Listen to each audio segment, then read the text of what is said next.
আমরা এটা লজ্জায় কোথাও বলতে পারি না। এখন আমাদেরকে যদি একটা বসার ব্যবস্থা করে দিছে, এখন মানুষের কাছে যাওয়ার জন্য যদি একটা গাড়ির ব্যবস্থা করে দেয়। মাননীয় সংসদ সদস্য নিশ্চয়ই অফিস পেয়ে খুশি হয়েছেন, আবার গাড়ি না পেলে নাখুশ হবেন। আমি সব সময় হচ্ছে বিভিন্ন মানে বিরোধিতার জন্য দাঁড়াই। আজকে থ্যাংক ইউ জানাচ্ছি যে আজকে এই ধরনের একটা সিদ্ধান্ত নিয়েছেন। আমার এই অপোজিশন থেকে আপনাদের সবাইকে থ্যাংক ইউ জানাচ্ছি যে একটা বসার অন্তত জায়গা হয়েছে। আমরা লজ্জায় একটা কথা বলি না।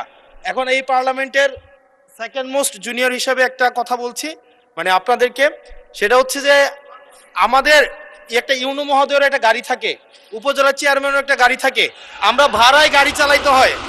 আমাদেরকে যদি আমরা লজ্জায় এটা বলতে পারি না, আমরা এটা লজ্জায় কোথাও বলতে পারি না। এখন আমাদেরকে যদি একটা বসার ব্যবস্থা করে দিছে, এখন মানুষের কাছে যাওয়ার জন্য যদি একটা গাড়ির ব্যবস্থা করে দেয়, তাইলে আমাদের জন্য একটু সুবিধা হয়, মানুষের কাছে একটু যাইতে পারি।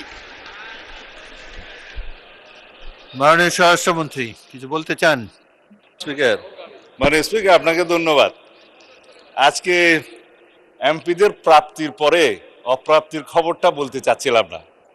আমাদের মাননীয় প্রধানমন্ত্রী যেদিন সংসদ নেতা নির্বাচিত হয়েছেন, আমাদের পার্লামেন্টারি পার্টি মিটিংয়ে প্রথমেই দুইটা অনুশাসন দিয়েছেন যে আমরা এমপিরা এই নতুন পার্লামেন্টে জনপ্রত্যাশা অনুযায়ী আলাদা কোনো সুযোগ সুবিধা নেব না। সেই হিসাবে তিনি অনুশাসন দিয়েছেন। একটা আইন আছে, এটা সংসদ বিষয়ক মন্ত্রণালয়ের অধীনে সংসদ সচিবালয় থেকেই লিড করবে।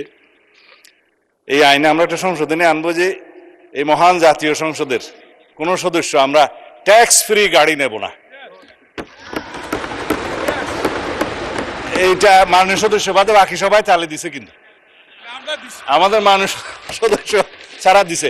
তবে সংসদ সদস্যগণ নয়, শুধু বাংলাদেশের এই সরকারের সমস্ত মন্ত্রী, সরকারি কর্মকর্তা যারা গাড়ি পায়, তেল পায়, সেটা আমরা ক্যাবিনেটে একটা ডিসিশন নিই। ইতিপূর্বে আপনারা নিশ্চয়ই নিউজ পেপারে দেখেছেন, এই ক্রাইসিসের সময় শতকরা 30% তেলের বরাদ্দ আমরা কমিয়ে দিয়েছি এবং কৃচ্ছ্রতা সাধনের উদ্দেশ্যে সরকারি কর্মকর্তাদের আপাতত লোন সুবিধা যেগুলো আছে সেটাও কাটিল করা হয়েছে ফর দি টাইম বিং।